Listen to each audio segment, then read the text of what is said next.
Hello and welcome students. আমি Arbaaz sir, জ্ঞানজ্যোতি coaching centre থেকে তোমাদের সবাইকে ওয়েলকাম।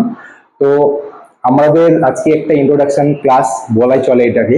তো এই ক্লাসে আমরা নর্মালি আমাদের কোর্স ফি, তারপর হচ্ছে টাইম ডিউরেশন, কোন সাবজেক্ট কি আছে সায়েন্সের, সব কিছু নিয়ে আলোচনা করব। তো জাস্ট তোমাদের আজকে একটা ইন্ট্রোডাক্টরি ক্লাস হিসেবে আমি বলবো। তো ফার্স্ট কথা হচ্ছে, আমাদের আজকে সায়েন্সের তো অনেক সাবজেক্ট হয় অ্যাকচুয়ালি। তো প্রত্যেকটা সেমিস্টারে আলাদা আলাদা ভাগ থেকে অলরেডি তোমরা জানো যে এখন 8টা করে সেমিস্টার হয়ে গেছে। আগে 3টা করে সেমিস্টার, 6টা সেমিস্টার ছিল, এখন 8টা করে সেমিস্টার হয়ে গেছে। তো নেক্সট, তো এবার আমি তোমাদের জ্ঞানজ্যোতি কোচিং সেন্টারের যে সিস্টেম থাকে সেই সিস্টেমটা তোমাদের একটু আলোচনা করি। তো ফার্স্ট কথা হচ্ছে যে কোর্স ফি।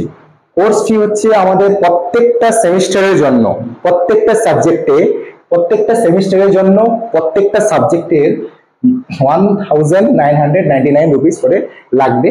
আর আমাদের ডিউরেশন থাকবে 6 মান্থ পার সেমিস্টার। পার সেমিস্টার হচ্ছে আমাদের কি 6 মান্থ করে থাকবে। সেটা ফার্স্ট সেমিস্টার হতে পারে, সেটা থার্ড সেমিস্টার হতে পারে। অলরেডি আমরা ফিফথ সেমিস্টার যাবো না, কারণ আমাদের যেহেতু নতুন সিলেবাস, তার জন্য আমাদের আপাতত থার্ড সেমিস্টার অবধি যে গিয়েছে। নেক্সট, আচ্ছা, আমাদের এই ফ্যাকাল্টিতে তোমাদের সায়েন্স রিলেটেড কোনো কিছু কোশ্চেন বা কোনো কিছু সেমিস্টার নিয়ে আলোচনা বা কথা যদি থাকে, তাহলে তোমরা অবশ্যই এই নাম্বার দুটোতে ফোন করতে পারো। সায়েন্স সাবজেক্ট নিয়ে কোনো যদি অসুবিধা থাকে তাহলে অবশ্যই বলতে পারো। তো সেখান থেকে আমাদের প্রত্যেকটা সাবজেক্টের জন্য আলাদা আলাদা ইন্ট্রোডাক্টরি ক্লাস শুরু হবে।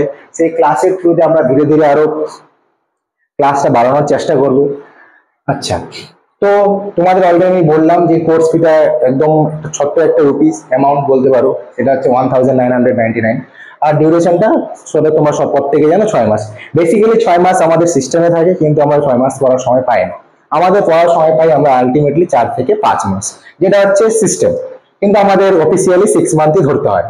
আচ্ছা, তো আমি তোমাদের আজকে ইন্ট্রোডাক্টরি ক্লাসে এটাই বলানোর চেষ্টা করতেছি যে তোমাদের যদি কারো কিছু কোনো সাবজেক্টে পড়ার ইচ্ছা থাকে, সায়েন্সের কোনো সাবজেক্ট অনার্স যারা পড়তেছো, মেজর বা মাইনর অনেক কিছু থাকে, এখন নতুন নতুন বার হয়েছে সিলেবাসে। তো সেক্ষেত্রে তোমরা এই নাম্বারে ফোন করতে পারো, এবং আমরা সেই থ্রুতে সেরকম জিনিস প্রোভাইড করব, এবং সেই জিনিসটাকে আরো বিস্তারিতভাবে আলোচনা করার চেষ্টা করব। তো এই ছিল আজকে আমার ইন্ট্রোডাক্টরি ক্লাস। থ্যাংক ইউ সবাইকে।